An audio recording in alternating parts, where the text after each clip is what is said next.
Egunon, larun batero bezala, hemen gaituzue, Ekai Zenterrekin landuko dugun saio honetan. Larun batero, goizeko 10:00 2 orduko saioa, gai sozioekonomikori buruz, Ekai Zenterrekin. Helbide zuzena eukitzeko, badakizue, gure webgunetik, ueikoitza, ekaijournal.info. ekaijournal.info. Eta badakizue, saio hau martxan jartzeko, Bizkaiko Foru Aldundia eta Gipuzkoako Foru Aldundiaren laguntzarekin kontatzen dugu. Eta baita ere, Arrosa Irrati Sarearen elkarlanarekin. Besterik gabe, goazen ba. Eskerrik asko entzule guztiei eta hasiko gara saio honekin.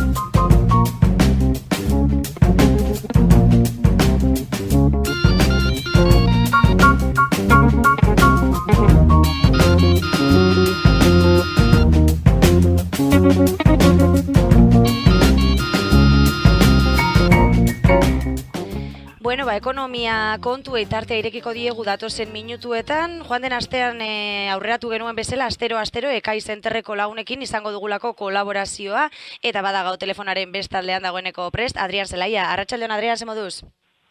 Arratsaldeon, ondo. Bueno, ekonomia kontuak izpide orain ere, eta lehenik eta behin, FMIak esandakoari begira jarriko gara, izan ere, garai txarrak datozela aurreratu omen dute? Bai, ekaitzak datozela, esan dabe zehazkiaz.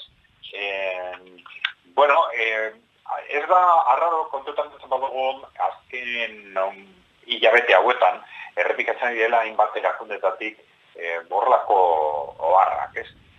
Horrelako oharrak esanez, orain arte edo 3 urtez edo, hazkundea eta egoera ona eduki dugun moduan, hemendik aurrera hainbat arazo sor daitezke, egoera okertzeko. Azalpena da apur bat harrigarriagoa. Alde batetik, aipatzen da arrazoi estruktural moduan sorpetzea, gain sorpetzea. Eta bezaletik esaten da, eta beste gauza da, gain sorpetze hori zergatik dago momentu honetan lehertzeko arriskuan, eta horrezan, badagoz momentuko arrazoi batzuk, adibidez, merkataritza gerra, markan jartzen ari den gerra komertziala, batez be Txina eta Estatu Batzuen artean, beste herrialdekin bai, ez da. Eta gero Europan konkretuki sor daitezkeen arazo batzuk, sor publikoarekin, edo herrialde emergentekin arazo konkretu batzuk. Horiek dira momentuko arrazoiak, baina zer da horrekita garbi, arrazoi estrukturala dara gain sorpetzea. Konpondu balik dagoen gain sorpetzea. Hori, Ekai Zenterretik behin eta berriz esan dugu. Gain sorpetze hori konpontzen ez den bitartean, nahiko zaila da esatia 2007ko krisialdia konponduta dagoela. Baina nahiko harrigarria da, justo momentu honetan, diskurso honekin etortzea FMI, gain sorpetze hori hor egon da urte guzti hauetan. Eta egon gara jasotzen oso mezu baikorrak 3 urtez gain sorpetze hori hor egon da, eta gain sorpetze hori dela eta arrisku handiak dago zela. Ematen du zerbait arraroa dagoela hor, beraz, arrazoiketa horretan? Hor aipatzen dire bai arrazoi politikoak egon daitezkela leku batetik edo zetik presionatzeko, orain batzuk esaten ari dira gai, hemendik hilabetera dagozala oso hauteskunde garrantzitsuak Estatu Batuetan, eta horren aurrean presioa sortzeko bai, justo momentu horretan, bilatzen ari direla diskurso berri batzuk, esan. Baina, arrazoi politikoak edo arrazoi ekonomikoak izan da, argi dago interpretazio hori ez bada koherente. Baina bai, egia da, arrazoia dokiela, esaten da benian, funtsesko arazoak, dela, gain zorpetzea eta zorpetzearekin lotuta ez dagoen beste motako arriskuak, ez? Baina oro har, sektore finanzieroak metatuta dagoen arrisku horiek, ez? Eta hori, egin duguna urte guzti hauetan, bat ez izan dara apur bat luzatzea, konpondu baino, luzatzea egin dugu, ez? Luzatu baino ez dugu. Eta, bueno, hori konpontzen ez dugun bitartean, arriskuak horregongo dira. Arrisku hori baina, ipatu duzun bezala, Adrian, ez dira berriak, ez? Gain zorpetze hori, duela urte batzuk zeramatzan, eta bueno, orain arte dena hobeto zijoala esaten ziguten arren, orain arrazoi berdin erabiltzen dute, bueno, ekaitza datorrela edo esateko. Bai, baina, klaro, horrek ez dago zentzurik argi dago, eta konsensu osoa zan, krisia lehertzen dania, 2007an, 2008an, horren atzian dagoena da, gai hori, dira, gain zorpetzea bat ez be. Eta arrazoi hori edo arazo struktural hori konpontzen ez bada, pues, argi dago ezin dan esan krisialdia konpondu dana. Eta batean ematen zuen hori 3 urte, denok ahaztuta geneuka gain zorpetzea, denok interpretazio positiboak ematen egoerari buruz, ulertu barik edo modu ulertezinean ahaztuten hori izala, krisialdia lehertzearen arrazoia, eta horrez dagoen bitartean, krisia ezin dugu esan konpondu dela. Bueno, horixe esandakoa, FMIak esandakoa, ekaitzak datozela, eta Adrianek ondo azaldu digun bezala, bueno, arrazoiketak, zeukan, hor mami gehiago, orain azaldu diguzun bezala. Horixe gaurko lehenengo gai, Adrian, ez dakit beste zer aipatu nahi duzun, gai honi dagokionean? Bueno, gauza asko esan daitezke, baina, principios momentuz flash honekin ikusten nahiko dara. Hori da. Gain zorpetze hori, horrek bi kontzeptu dira. Oroar gain zorpetzeari buruz hitz egiten da, eta hori, hor kontuta hartu behar da, bai, zorpetze publiko eta pribatua, zorpetze biak hartu behar dire kontutan, eta hor zifrek arabera ikusten dugu egoera, dala gutxiko arabera, oraingo zorpetze maila eta 2007an antzekoa da, jeitzira apur bat zor pribatua, baina neurri handi batean zor pribatutik zor publikora pasatu dalako. Zor publikoa dago orduan, baina asko faltuagoa, zor pribatua apur bat bajoago, baina oroar egoera dela bi zor mota horiek kontuta hartuta, 2007an baino antzeko apur bat altuagoa. Eta gero, zorretik aparte dekogu zorrarekin lotuta ez dagoen beste motako arrisku derivado finanzieroak eta dira produktu komplejoagoak, baina bai sektore finanzieroen arrisku moduan hartzen direla.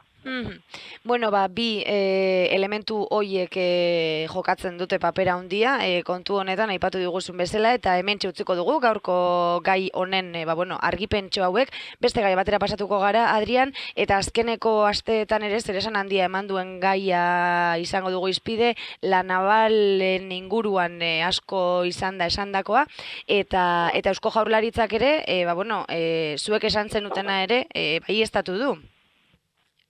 Bai, alan da, komunikabidetan hasi ziren azaltzen mezu oso argiak, esan ez, Eusko Jaurlaritzak ez dau inbertituko La Navalen Europar Batasunak debekatzen duela. Hori da. Eta titular horiekin. Segituan, hasi ginen esaten, guztian hori ez dala hola, hori ez dala egia. Europar Batasunetik debekatzen da, edo irizpide oso murriztaileak erabiltzen dira, enpresen aldeko laguntzekin, baina ez enpresetan inbertitzeko. Gauza diferenteak dira. Gauza da, laguntzak emotia, enpresak behin-behineko egoera bati aurre egiteko, eta ez gauza da, akzioak erostia inbertitzea. Inbertitzea, etorkizuneko proiektzio batekin.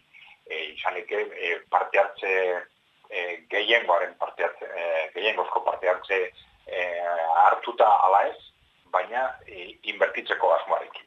Hori egiteko ez dagoela inolako arazorik, eta ezin da egon, sektore publikoa eta estrategia publikoak Europako herrialde guztietan dagoz, eta kasu askotan garrantzi handikoak direnak. Bai. Eta, bueno, guk hori hasi ginen zaten, eta bi egun gerozago, bai Jaurlaritzatik, bai sailburuak eta bai Inigo Urkullu berak, Urkullu lehendakariak berak, hasi dira esaten ezetz justo kontrakoa. Jaurlaritzak ez dagoela baztertzen inbertitzeko aukera. La Navalen inbertitzeko aukera, beti ere likidazio prozesuan sartuta eta beste inversore bat agertu eskero. Likidazio prozesuan sartuta zergatik, likidazio prozesua orain, hasi da likidazio prozesua da, hain zuzen zorra kitatzeko tresna. Hori da, igual La Navalen arazori funtsezkoena. Beste inversore bat agertzen bada, eta hartzeko dugunak prest egon eskero, zorra kitatuz, igual beste inversor bat edo batzuk agertuko dira, La Navalen kudiak eta hartzeko prest, eta kontestu horretan, Eusko Jaurlaritzak ez dugu baztertzen, bebai inbertsio publiko batean sartzeko. Ez du baztertzen, baina ez du ezer gehiagorik esan, ez da? Okerrezpaldi manago horren inguruan? Ez dau kompromisorek hartu, eta hori jakina logikoa da, ze horretarako proiektu bat egon behar da. Eta ez dakigu ondino, beretan kontestu horretan agertuko dan, ala ez dan agertuko beste inversore hori esan. Nik uste dut konzeptualki oso gai importantea dela, ze azken hamarkadetan leku guztietatik jaso ditugu hainbat mezu enpresa publikoaren kontzeptuaren aurka, inbertsio publikoaren aurka, eta orduan sinisten dugu eta horren inguruan agertzen diren kontzeptu guztiak. Eta oso importantea da gauzak modu objektiboan aztertzea, berlekuan kokatzea eta gainera konturatzea enpresa publika eta inbertsio publika gero eta garrantzi handiago eukitzen dira azken urteotan, arrazoi diferentekatik mendebalde osoan, baina batez ere herrialde emergenteetan, eta Europako ekialdean, eta hor ikusten da prozesu oso argi bat enpresa publikoak eta sektore publikoak bergindartzeko. Nahasmena sortu den gaia izan da, La Navalekoa, gora bera asko egon direlako, aipatu duzu bezala hasieran agertzen ziren titularrak ondoren ateratzen zirenekin desberdinak ziren, orain ematen du, Eusko Jaurlaritza bintzat ez duela baztertzen, inbertsio bat egitea bertan, baina oraindik ere, inbertsore zain edo zerbait berria egoteko zain geratzen direla. Horrela daude kontua bintzat La Navali dagokionean, eta azken gai batera ere pasatuko gara, Adrian, orain, Espainiako bankuari begira jarriko gara, izan ere, arazo larriak omen ditu sektore bankarioak, Espainiako sektore bankarioak. Bai, kai zenterratik, egun batzuk, konkretuki Santander bankuaren inguruan agertutako txosten negatibo batzuk komentatzen esan gendun, zala bakarrik Santander bankua, eta oroar Espainiako banku handiak arazo handietan sakonetan zeudela. Eta urte guzti hauetan, etengabe entzuten egon gara aurrezki kutxen aurkako hainbat kritika, hainbat nik esango duke kampaina mediatikoa bai. Horren badago arazo objektibo bat, jakina, baina batez ere horregon da estrategia mediatiko eta politiko bat ez dugu aztu behar Espainiako komunikabideak erakunde finanzieroen kontrolpean daudela. Komunikabide handi guztiak. Eta erakunde finanziero handi horiek, eta argi izan da, Santander bankua, BBVA eta Caixa, beitidanik edo aspaldi eukira bez, helburu moduan aurrezki kutzen merkatuan duten sektorea zurgatzea. Eta, hori gutxu berbera lortu da. Baina bankuen konzentrazio oso modu nabarmenean handitu da, eta baina kontestu horretan guk esan dugu, baina hor ahaztuten ari da, hori politika monetarioen bidez batez be saltzen ari da, baina Espainiako banku handi horiek arazo handiak dituzte batez be atzerrian egindako inbertsioetan. Orduan, hori bi aste aterazan ziren txosten negatibo horiek Banko Santanderri buruz, baina guk esan genuen bai, baina sektore osoa da, eta justo egun pare bat, Espainiako bankuak berak, Espainiako bankuko gobernadorea, argi eta garbi esan dau, Espainiako banku handiak egoera egoera oso zailan daudela. Eta zein ikuspegitik, aipatu da bez, errentagarritasun falta, fondo propio gehiago behar dituztela, eta aktibo arriskutsuen aldetik, aktibo arriskutsu gehiago dituztena.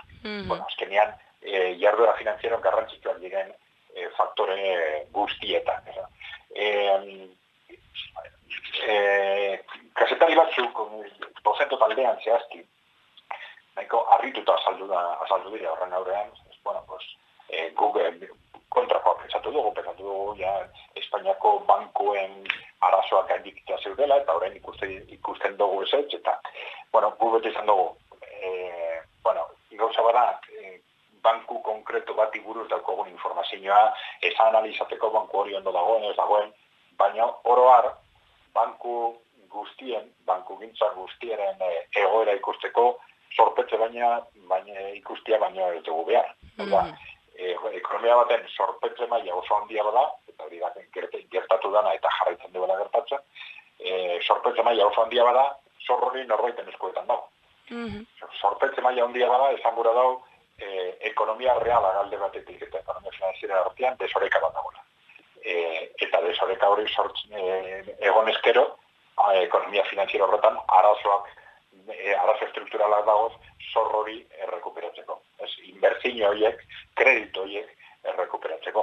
Hori numero bat da, ikustea ekonomian sorpetzea. Orduan, horrekin ja badakigu, igual kasu konkreto bakoitzean diferente izango da, igual banku batzuk hobe egongo dira, beste batzuk txarrago, baina hor badakigu sistema finanzieroan arazoak dagozala eta egon behar dira. Guk sorte dukogu, Euskal Herrian, zedakogu bi erakunde, Kutxabank eta Laboral Kutxa, oso ondoko akautu dagozala, zentsu gaitan. Bai solventzaren aldetik, bai eta errentagarritasunaren aldetik. Eta diferentzia handiarekin, Espainiako banku handiekin. Nik uste gai hori oso importante da, ez bakarrik gure sistema finanzieroaren ikuspegitik, baizik eta oroar gure politika ekonomikoa modu baten edo beste baten bideratzeko. Bueno, orokortasunera behintzat ikusten da eraman daiteken kontu bat dela, ez? Arazo larriak badaudela, ezaugarri komunak ere badituztela, bakoitzak ere, modu desberdinean izan ditzakenak, baina ezaugarri antzerakoa dituztenak eta arazo larria beraz sektore bankarioan. Adrian, denboraz oso ondo goaz, eta ondo iruditzen baldin bazaizu, azken gai bat hitz egingo dugu, bai, iruditzen zaizu? Oso ondo. Bretxa salarial edo soldata arrakalaren inguruan ere hitz egitea gustatuko litzaidake, izan ere, hor egonda horrelako nahasmendu bat ere. Bai, guk argita garbi ikaizenterren konturatu gara, oin hilabete batzuk egin genituen interpretazioak okerrak zirela. Orduan, zalantzetan jarri gendun soldata arrakalaren kontzeptua, eta orain ikusi dugu okertu ginela.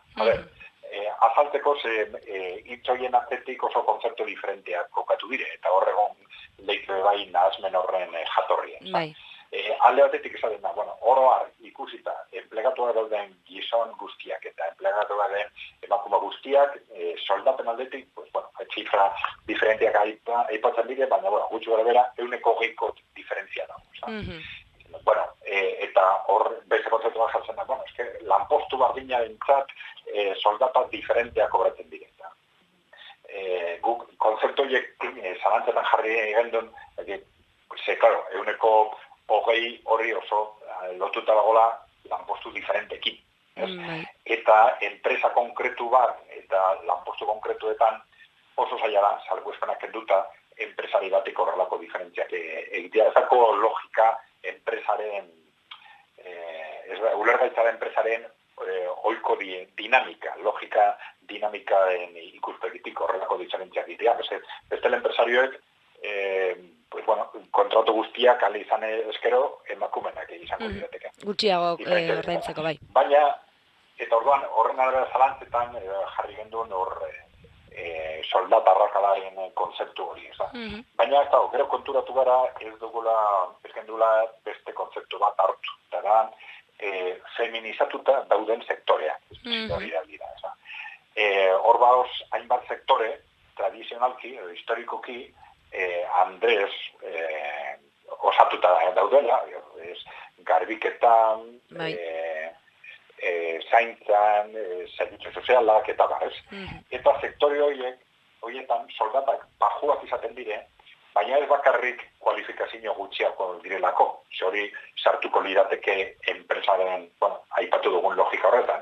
Baizik eta emakumeen lana, etzeko bigarren lana, historikoki, edo izan denez, sektore horietan askoz errazago izan dalako soldatak bajuago mantentzea, ze presio laborala tikiago izan dela.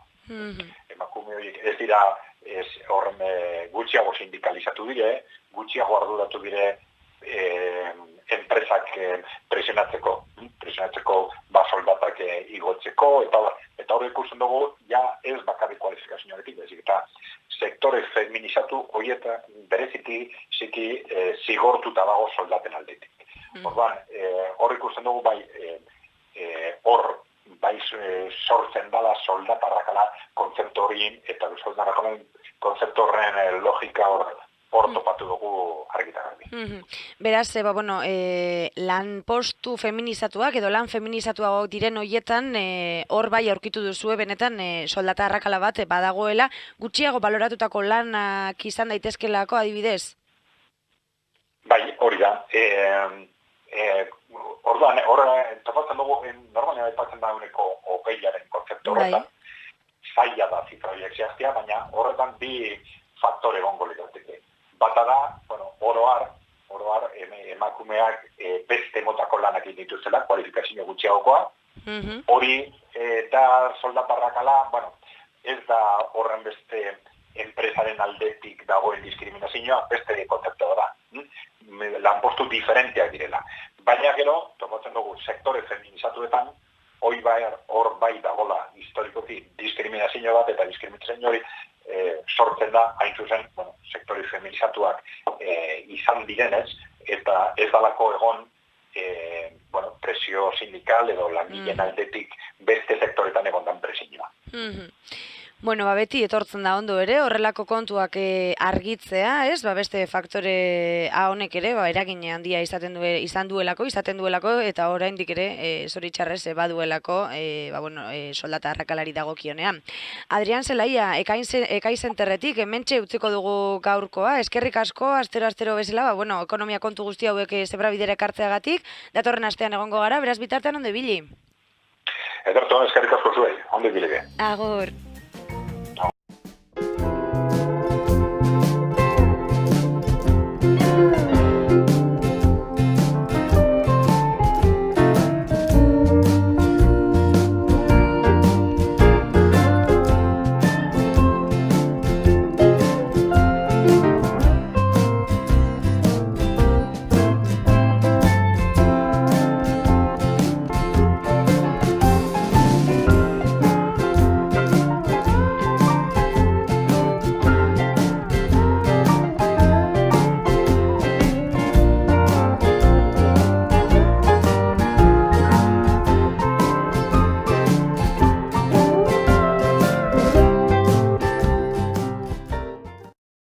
Hazkundea eta politika proaktiboen beharra.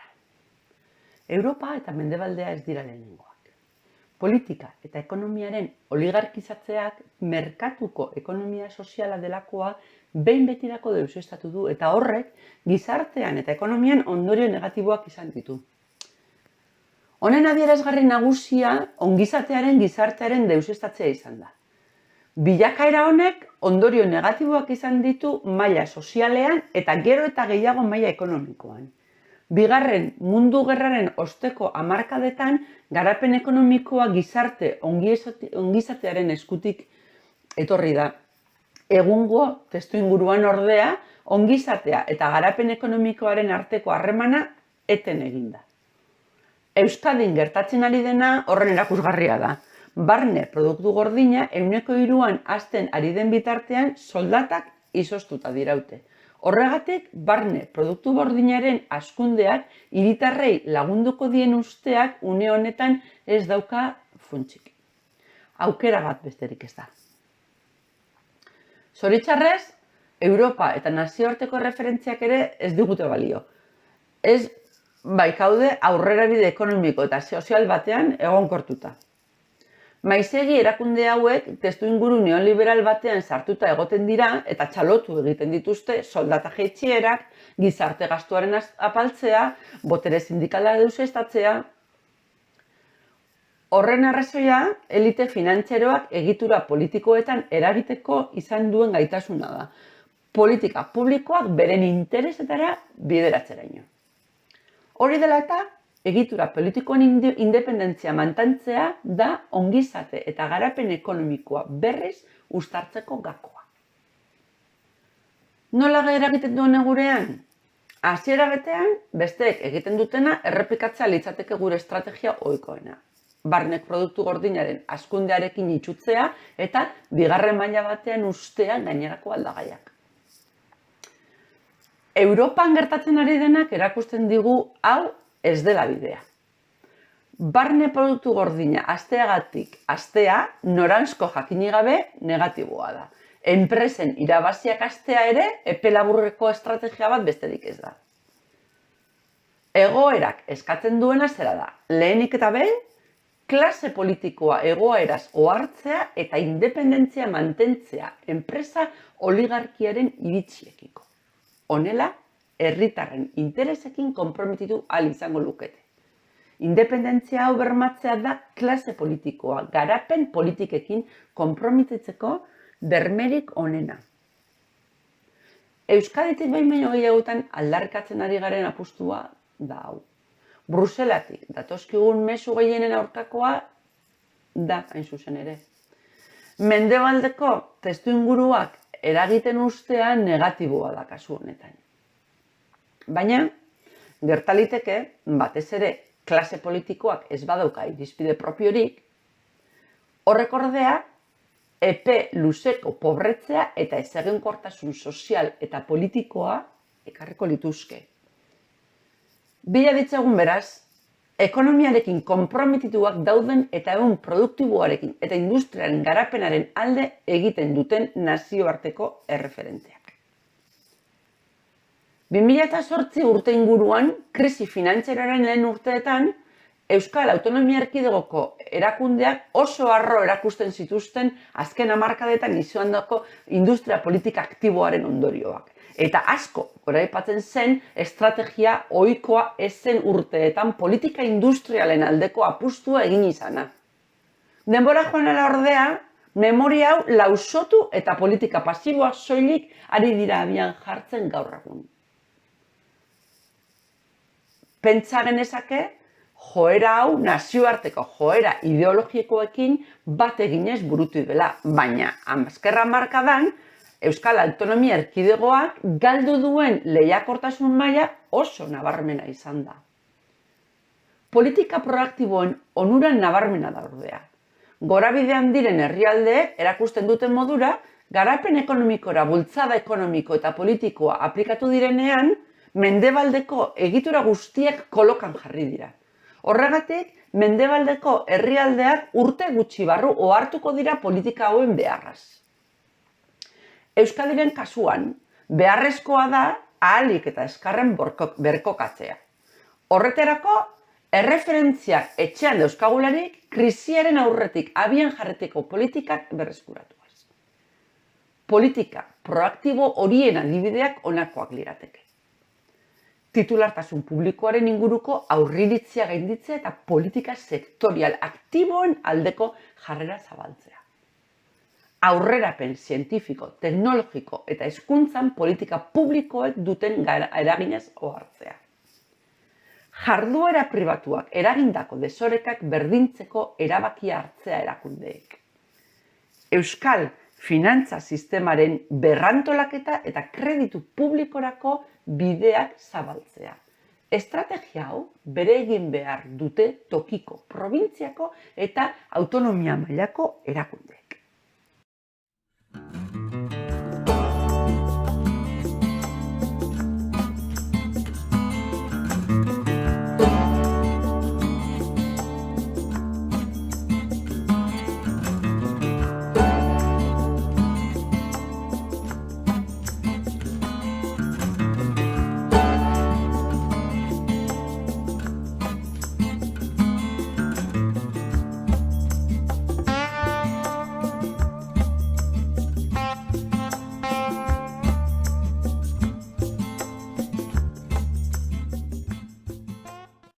tokiko garapen politikak.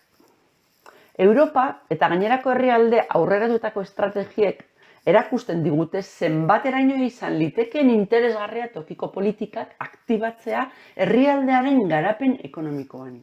Izan ere, tokiko politikek hiritarrengandik oso gertu dauden estrategiak abian jartzeko aukera ematen dute. Gainera, eragile aniztasuna ikusita, askotan hauek gauza izaten dira maila erregionalean edo nazionalean hartutako erabaki okerrak zein batean zuzentzeko. Gertutasunaz gain, politika oso eraginkorrak izaten dira hauek. Gainera, beharrezkoa da hauek autonomiaz aztertzea, dinamika propioa baitute erregio edo estatu mailako politikekin alderatuta. Hauengatik bereizteko aukera ematen dute. Horregatik, tokiko politikak ez dira erregio mailako garapen politikekin nahastu behar.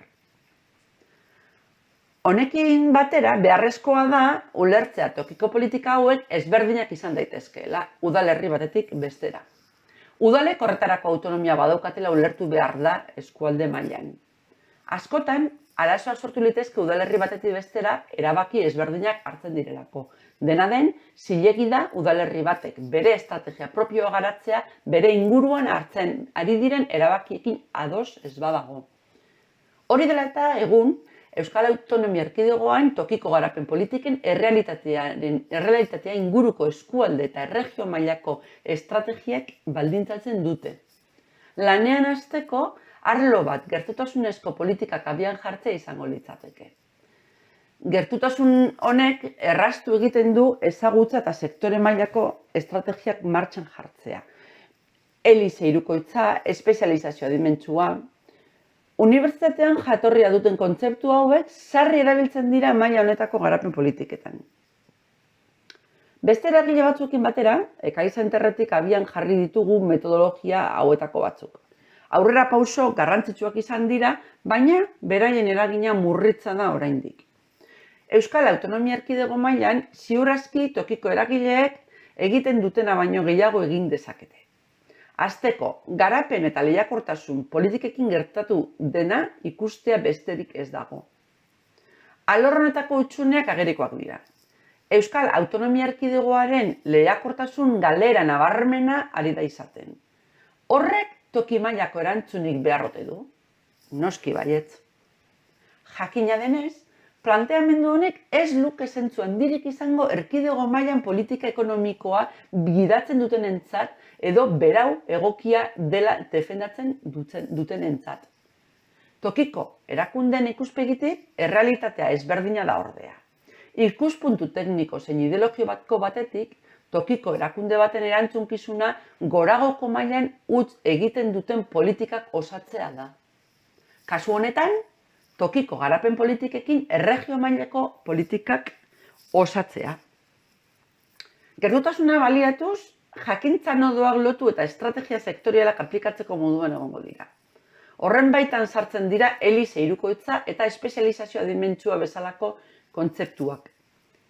Gainera, herrialde edo eskualde mailan dauden mugak edo ezintasuna gainditzeko modu bat izan daiteke eta toki bakoitzean dauden beharrei erantzuna emoteko baliagarriak ere izan daitezke. Une honetan, erregio mailako politikak zuzendu beharra dagoenez, tokiko erakundeetatik politika hauek aldatzeko dagoen nahia ulertzekoa da. Gainera, Europa mailako garapen politika estrategiak alde batera ari dira uzten tokiko erakundeak alor horretan. Lan egiteko eremuak anitzak izan daitezke. Dinamizazio sozial eta kulturala, kultura ekonomikoa, informazioa, komunikazioa, orientazio profesionala, enpresetako parte hartzea, ekimen publikoa ekonomian, eta bar luze bat. Alor guzti hauetan urrats zuzenak asko lagunduko dute herrialdearen lehiakortasunean. Horrela, lortuko da hiritar eta inguru ekonomikoaren gaitasun produktiboa handitzea eta horrekin batera baita familia, enpresa, eragile publiko eta pribatuena ere.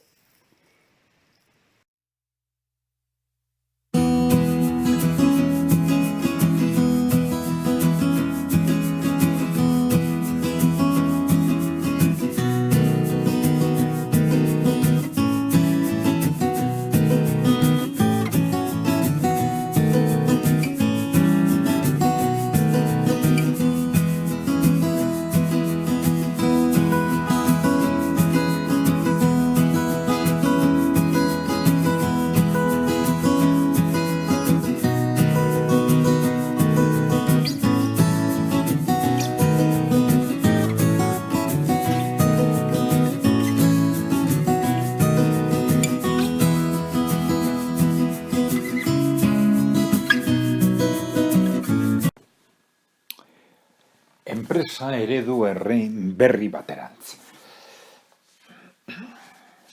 Eusko Legebiltzarrak onartu dau aurkeztutako mozio bat, enpresa eredu berri baten alde. Mozio hori argi esan behar da, ez dela erabakigarria. Hau da, hor onartu diren kontzeptuak, aholkuak dire, gomendioak, eskaerak, baina ez dira benetan enpresen egoera aldatuko modu zuzenean behintzat aldatuko dituzten erabakiak. Txalogarria eta ongietorria dira beti legebiltzarkideen aldetik horrelako jarrerak izatea, enpresa parte hartzaileagoak eta enpresa berrikuntzaren aldetik egiten diren aleginak. Baina, hala ere, nik uste dut momentu honetan Euskal Herrian zuhurrago hasi behar gara jokatzen horrelako kontzeptuen aurrean. Ja, urte asko dire, bueltaka gabiltzala parte hartze kontzeptuarekin, partaidetza kontzeptuarekin, bizitzaren arlo diferentetan, baita ere, batez ere, enpresa esparruan, eta hitz egin eta ezer gutxi egiten. Beraz, arrisku oso nabarian gaude jokaera hoien ondorioz, gero eta gehiago, dinamika negatibo baten sartzeko. Dinamika negatibo eta behar bada gure gizartea nekatzeko arriskuan gaude, eta erabiltzen ari garen hitzak eta kontzeptuak horrenbeste buelta emon eta benetako edukinik emon gabe, igual hitzak eta kontzeptu horiek gastatzeko eta desvalorizatzeko. Kontutan hartu behar dugu, herri honetan, ziur aski kooperatibismoaren indarraren ondorioz, partaidetza hitza eta partaidetzaren kontzeptuak indarra dekola eta prestigio dekola, ospeona. Hala ere, prestigio hori oinarri bat izan beharko litzake modu serio baten aztertzeko, zein puntoraino posible dan partaidetzaren kontzeptu horiek beste enpresa motetan esartzeko, baina etengabe hitz egin kontzeptu horien inguruan. Proposamen serioak benetan egin barik, ez dut uste ona denik eta ziur asko alderantziz. Alde batetik esan dugunez kontzeptuak gastatzen ari gerelako eta purka-purka euren prestigioa galarazten, eta bestaditik dinamika horiek apur bat despisterako baliogarriak izan daitezkelako. Hau da, sakonean enpresaren inguruan eta partaidetzaren inguruan eta eragile bakoitzaren eginkizunaren inguruan egon daitezken eztabaidak nolabait desbideratzeko tresnak bihurtu daitezkelako. Oso importantea da herri honetan aztertzea seriotasuna handiz ekonomian eragile bakoitzak duen lekua eta espektatiba faltsuak sortu barik edo sortarazi barik serioski egin behar ditugu proposamenak gauzak aldatzeko aldatu behar diren moduan. Neurri eta erabaki konkretuen bidez eta ez horrenbeste hitzekin, deklarazioekin eta proposamenekin. Egia da kontzeptualki, enpresen langileen partaidetza enpresetan kontzeptu ederra dala, baina kontutan hartu behar dugu bai, praktikan Euskal Herrian erabiltzen dinamika hori edo kontzeptu horiek sustatzeko erabiltzen ari garen tresnak eta estrategiak eta politikak oso nik esango nuke ambizio gutxiko estrategiak direla. Kontutan hartzen badugu, benetan arrakastatsuak izan diren politikak Europan zehar, izan dira aldi berean ambiziosoak. Adibidez, nahiko argi dago, hori kogestioaren kasuan, Europako hainbat herrialdetan, Alemanian batez ere, baina beste herrialdetan ere, kogestio sistemaren ondorioz, enpresa handien organoetan langileek duten partaidetza sendo eta proporzio handiarekin, enpresa handi askotan zaintza batzordetan langileek duten partaidetza handia 50% bere. Eta partaidetza horiek lortu dire ez hemen egiten ari gen moduan proposamenen bitartez, pizgarri batzuen bitartez, eta denbora pasetan, baizik eta legeen bitartez eta enpresak derrigortzen neurri batzuk hartzeko. Beraz, kontuz ibili behar dugu, argi ibili behar dugu egiten ari garen guztiarekin, eta batez be, hitzak eta errealitatearen arteko proporzioa beti ere gordetzen.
Unibertsitate sistemaz. Unibertsitate sistema da Euskadiko ekonomiaren erronka handienetariko bat. Edo nahi bada, baita aukera nagusienetako bat ere. Egia da, unibertsitateari egiten zaion kritika ez dela gurera mugatzen, nazioartekoa baita, eta bereziki Europa mendebaldekoa. Gure unibertsitate sistema ez eraginkortzat hartzen dute aditu askok. Eraginkortasun aldetik, Espainiako unibertsitatea Europako azkenetan kokatzen da, eta Euskadikoa berriz maila berean edo okerrago. Euskal Autonomi Erkidegoko per capita errenta Espainiakoa baino 130 altuagoa dela kontuan edukita, harrigarria da berez kokapen hau. BBVA Fundazioak 2017an eginiko grafiko batean, Euskal Autonomia Erkidegoak erdi mailan kokatzen dira unibertsitate errendimenduari dagokionez. Euskal Autonomia Erkidegoko unibertsitate sisteman 3 eredu dauzkagu martxan. Publikoa, kooperatiboa eta pribatua, edo pribatu erlijiosoa. 3 kasuen bilakaera ezberdina bada ere, egitura arazo nagusia finantziazio gabezia dela esaten da.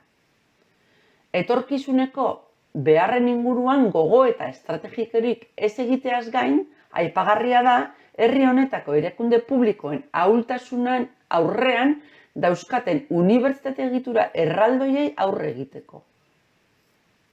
Unibertsitateen neurriak daukaten pisua handitzen du eta aldaketak ezartzea oztopatzen du. Euskal Herriko Unibertsitatearen kasuan, bere ikasle kopuruagatik zuzeneko ekintza gauzatzea zaila da.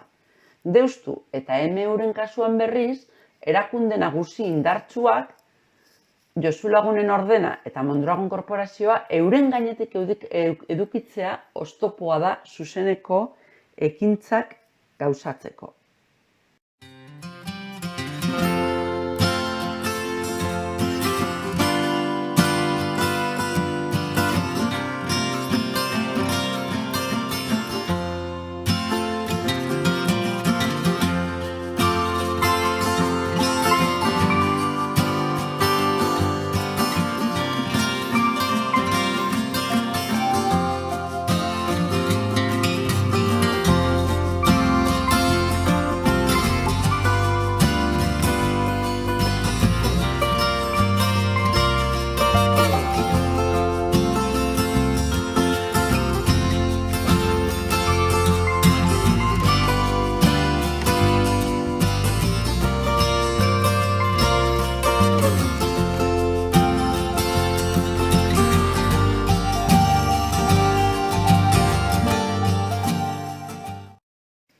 erronka teknologikoa.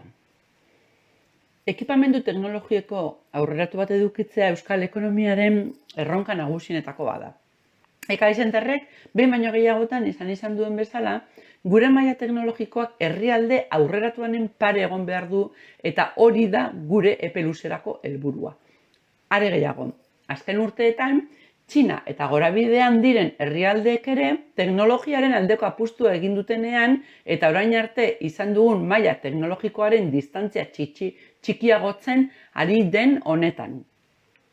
Jadanik ez da erronka beraz, baizik eta betebehar bat gure ekoizpen sarearen biziraupenerako. Gorabidean diren herrialdeek Europa geldo eta zorpetua daukate aurrean. Badira urte batzuk, Txina berrikuntzan bere barne produktu gordinarekiko egiten ari den ahalegina Euskal Autonomia Erkidegoaren baino altuagoa denetik. Baina ez Euskal Autonomia Erkidegoarena bakarrik. Baita Alemania eta Europako beste herrialde askorena ere. Honela jarraituta, denbora kontua da gure sektore industriala erortzen joatea. Lehenbizi teknologia gutxiko sektoreak bakarrik jauziko badira ere, denboran poderioz industria kontsolidatuenak ere jauzi egingo dira. Txinako erregioek egiten duten ahalegin teknologikoaren adibide da Beijing. Beijingek egiten duen ikerketa eta garapen ahalegina bere barne produktu gordinaren 6,08 izan zen 2013an. Xangaiek 3,60, Tianjinek 2,98. Eta danak ere 2,14aren gainetik. Euskal Autonomia Erkidegoarena bestalde 2,09 izan da eta Nafarroarena 1,1,79. Kontuan eduki behar da, tamaina ekonomikoaren aldetik Txinako erregioak Europako estatuekin alderatu behar direla. Badaude barruti aurreratuagoak eta gutxiago garatutakoak ere. Baina, esan behar da, Euskal Autonomia Erkidegoaren kasuan, Txinako erregio aurreratuenen atzetik egongo ginatekeela gastu honi dagokionean. Egoera honen aurrean estrategia aukera bakarra da. Txina eta gure arteko diferentzia teknologikoa mantentzea. Datozen urteetan gero eta gehiago ikusiko ditugu Txinako industriarekiko babes politikak Europan. Dumping delakoa aitzakiatzat hartuta. Baina, honek denbora irabazteko bakarrik balioko digu. Hau, funtsezko gaia da euskal ekonomiarentzat. Ez soilik Euskadik bere ahalegin teknologikoan posizioak gal ez ditzan, baizik eta 2008 arte izan zuen jarrera mantendu edo hobetzeko ere bai. Lehen jomuga ahalegin ekonomikoa gure erronka estrategiko nagusiena dela gizarteratzea da. Zoritxarrez, une honetan ez gobernua, ez oposizioa ez dira honetaz jabetu. Dena den, aipatu behar da, garapen teknologikoaren erronka ez dela klase politikoaren zeregina soilik. Gizarteak ere badu bere erantzunkizuna. 2007an inobazkea abian jartzea berrikuntza eta bere honen gizartearatzeari garrantzia eman izanaren erakusgarria izan zen ziurrazki. Baina geroztik ahalegin hau ez da mantendu. Erronka teknologikoa helburu nagusia izatearen ardura ez da alde bakarrekoa. Aurrekontu publikoetan oraindik ez da behar beste baliabide bideratzen alor honetara. Baina beste alor batzuk ere landu behar dira. Hezkuntzan eta unibertsitatean ere aldaketa egin beharrean gaude. Sindikatu eta enpresariek berriz krisi aurreko akordioetara iritsi behar dute. Eta berrikuntza eta teknologiarekin balio erantzearen oinarritutako garapen eredu bat adostu. Finean, gizarte erronka honen aurrean posizionatu behar da. Baina, horretarako lehen abiapuntua klase politikoaren aktibazioa izango da.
hainbat albiste izan dugu egun hauetan La Navalen inguruan. Eta ez guztiz onak, eta nahi baduzue, edo ez danak guztiz onak. Hoien artean alde batetik, likidazio prozesua zabaldu dala jakin dugu. Formalki likidazio prozesua zabaldu dala. Argitu behar da, likidazio prozesuak zabaltzea ez dau derrigorrez esan nahi enpresa itxi behar dala. Alderantziz, konkretuki kasu honetan, edo oso guzti sorpetuta dauden enpresen kasuetan oroar, likidazio prozesuak berak izan leike aukera berriak zabaltzeko une bat, batez ere, sorpetze hori murriztuta aukerak emateko inversore berriak parte hartzeko edo sartzeko enpresak zabaldu daitezken aukera berriei lekua emateko. Kasu honetan konkretuki, egin azken urte hauetan, hainbat izen aipatu da, balizko inversore berrien inguruan, eta inversori horiek atzera jodabe neurri handi baten ikusita La Navalen zorrak, eta baita ere pentsatuta likidazio prozesua zabaldu eta gero aukera egongo litzake epaitegietan akordio batzuetara ailegatzea hartzeko dunekin zorroiek neurri handi batean kitatzeko egoera berri horretan La Naval bera aurrera atera alizateko inbertsio berriekin eta zor gutxiagoarekin. Beraz, prozesu berri hoetan, prozesu judizial epaitegien aurreko prozesu berri honetan, ez dugu baztertu behar berriro inbertsore horiek edo beste batzuk agertzea eta enpresa aurrera atera alizatea. Bestaletik, hainbat aipamen egon da Eusko Jaurlaritzaren balizko parte hartzearen inguruan, La Navalen etorkizunean, alde batetik argi eta garbi esan da, arlo politiko zehatzen batetik, Eusko Jaurlaritzak konkretuki ezin dauela parte hartu, ezin dauela inbertitu La Navalen, hain zuzen, Europar Batasunak debekatzen duelako.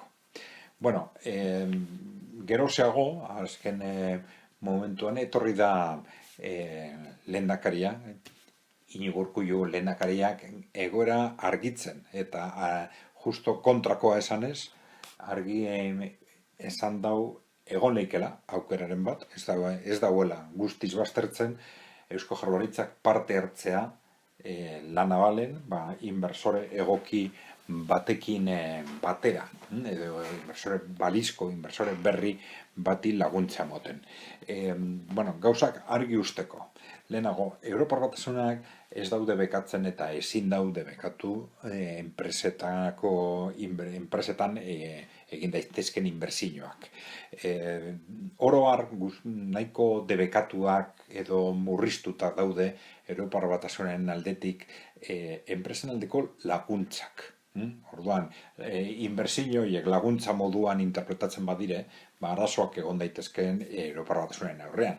Baina Europar Batasunak ez dugu zalantzetan jartzen sektore publikoaren kontzeptua, ez dugu zalantzetan jartzen erakunde publiko guztiak aukera daukiela, bere euren sektore publikoa izateko, mantentzeko, sustatzeko edo handiagotzeko. Eraz, argi egon behar da, kontzeptualki behintzat, Jaurlaritzak, kasu honetan, egiten dagoen inbertsio moduan ulertu behar dela, eta ez enpresaren aldeko laguntza bat bezala. Kontestu horretan, ez da beraz, lehendakariak esan duen moduan, ez da zergatik baztertu behar, inversore egoki bat agertu eskero, Jaurlaritzak neurri batean, behar bada parte hartzea inbertsio edo proiektu berri horretan. Ahaztu barik, izen konkretuak eta proiektu konkretuak mai gainean jarri aurretik, esaten ari garen guztia neurri handi batean espekulazioak baino ez direla.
politika ekonomiko eta enpresa handiak. Hain da garrantzitsua, enpresa handien jarduna herrialde bateko garapen ekonomikoan, non beharrezkoa baita kontrol publikorako mekanismoak egotea. Jarraipen eta politika zehatzak beharrezkoak dira. Gure kasuan begirada erkidego foru lurralde eta tokiko erakundeetan daukagu jarria. Zalantzari gabe, gobernu guztiek egiten dituzte enpresa hauetara bideratutako ekintzak. Batez ere, promozio politikorako baliabide paregabea baitira. Ohiko baliabidea enpresa handien irudia erabiltzarena da. Inaugurazioak, jarduera publikoak, gobernuan daudenen promoziorako. Euskal Autonomia Erkidegoko kasuan, kontzertu ekonomikoaren testuinguruan bereziki garrantzitsua da enpresa handien Petronor, Iberdrola edo BBVA bilakaera. Foru aldundiek esaterako, eta Bizkaikoak bereziki, zerga bilketaren jarraipen zurruna egiten dute. Garapen ekonomikorako politikekin ez da gauza bera gertatzen ordea. Egia da, interes estrategikoak duten proiektuetan lankidetzan aritzen direla edo kanpo ezarpenak erakartzeko estrategiak abian jartzen dituztela. Harreman honek sakonagoa izan beharko luke ordea. Izan ere, eskualde askok enpresa hauekiko gehiegizko menpekotasuna dute inolako kontrol eta harremanik ez edukitzeko. Horregatik, beharrezkoa da enpresa bakoitzaren jarraipena egitea, herrialdean eduki dezakeen eragina aitzakiatzat hartuta. Enpresa ertain eta txikiei edo ekonomia sozialikoi egiten zaien jarraipena izaera orokorrekoa izan ohi den modura, enpresa handien kasuan banakako jarraipen zehaztua justifikatua dago ezarpen eragin handia duten enpresetan. Jarduera politika hau handiagoa izan liteke eremu geografikoa zehaztu heinean. Zenbat eta kontzentratutagoa, orduan eta lortura handiagoa izango baitu enpresak lurralde batekin. Zoritxarrez, enpresa handi baten gorabeherek askotan desorekatu egiten dute eskualde baten egoera ekonomikoa. Batez ere, itxiera edo leku aldaketen kasuan. Harreman pasiboez gain, garrantzitsua da gainera, jarrera aktiboa ere hartzea. Ohiko diagnostetatik berezita ekaizenterrek politika aktiboen aldeko apustu egiten du. Ez da nahikoa, erakunde publiko eta enpresa arteko harreman ireki bat edukitzea. Baizik eta beren beharrak entzutea eta beren ekarpena barneratzea ere beharrezkoa da. Zaintza eta jarraipen estrategiak abian jarri behar dira. Enpresa handi hauen kopurua murritza denez, posible da jarraipena egitea eta bereziki aldagai estrategiko batzuetan egin behar da ahalegin hau. Epe laburreko aldagaiak eskuratzea zailagoa izateaz gain, honen kudeaketa ere konplexuagoa izan ohi da. Epe laburreko aldagai operatiboak konplexuagoak izan ohi dira jarraitzeko. Batetik, informazioa bera mugatuagoa delako eta bestetik, enpresatik aldagai hauen goraberei erantzutea ere zailagoa izan ohi delako. Eta azkenik, esan, epe laburreko aldagai operatibo hauen eragina ere ez dela hainbestekoa izaten lurraldean. Egia da, aldagai hauek ezberdinak izan daitezkela kasu bakoitzean. Esate baterako, honako adierazleak hartu litezke kontuan. Langileen formakuntza, berrikuntzan egindako gastua, inbertsio produktiboa, makina prozesu eta estrategitan.